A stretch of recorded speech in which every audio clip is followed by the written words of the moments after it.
చూసి కూడా రిప్లై ఇస్తలేవు. అట్లా కాదు తమ్మి, నా దగ్గర పైసలు లేవు, అందుకని చూసి కూడా రిప్లై ఇయ్యలేక అంతే. ఊకో అన్న, నీ కాడ పైసలు లేవంటే ఎవరు నమ్ముతారు? అంత గదేరా బాధ, పైన పటారం లోన లొటారం కథం అన్నది అందరు గట్నే అనుకుంటారు చూసి. అన్న ప్లీజ్ అన్న, ఊరికి పోతానా అన్న, ప్లీజ్ అన్న, నమ్మే నమ్మకం లేదా అన్న? నీ మీద నమ్మకం లేక కాదురా, మరి ఇంకెందుకన్నా ఇచ్చేందుకు?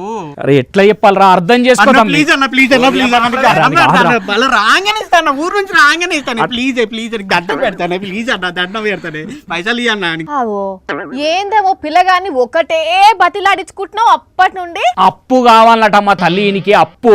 మరి ఇయ్యకపోయినావు? 10,000 పెట్టి దావత్ ఇయ్యమంటే ఇస్తానేమో గాని అప్పు మాత్రం ఇయ్య. నాకెందుకన్నా 10,000, 500 ఈ చాలు అంతే. 500 అయినా సరే ఇయ్య, కావాలంటే చెప్పు, దావత్ ఇస్తా, బిల్లు మొత్తం నేనే కడతా. పిచ్చా నీకేమన్నా? ఆయన 500 అడుగుతుంటే ఇయ్యకుండా అంతకు ఎక్కువ ఖర్చు పెడతా అని అంటున్నావు. నీకేం తెలుసమ్మా తల్లి, మనోంది తమిళనాడు, అందుకే ఇయ్యనంటున్నా. తమిళనాడు అయితే ఏంది? తమిళనాడు అయితే ఏందా, అక్కడ ఒక కొత్త చట్టం వచ్చింది ఇప్పుడు తెలుసా? ఏం చట్టం? అప్పు ఇచ్చినోళ్ళట తీసుకున్నోళ్ళను మళ్ళీ అప్పు అడగొద్దట, అడిగితే 5 ఏళ్ల జైలు శిక్ష, 5 లక్షల జరిమానా ఇస్తారట. నీ తలకాయ, అది అప్పిచ్చిన వాళ్ళందరికి కాదు. ఎవరైతే ఇచ్చిన అప్పును బలవంతంగా వసూలు చేయాలని చూస్తారో, ఆస్తులు స్వాధీనం చేసుకోవాలని చూస్తారో వాళ్ళకు. ఏటొచ్చి అప్పు ఇచ్చినోనికే కదా గోస అయితే.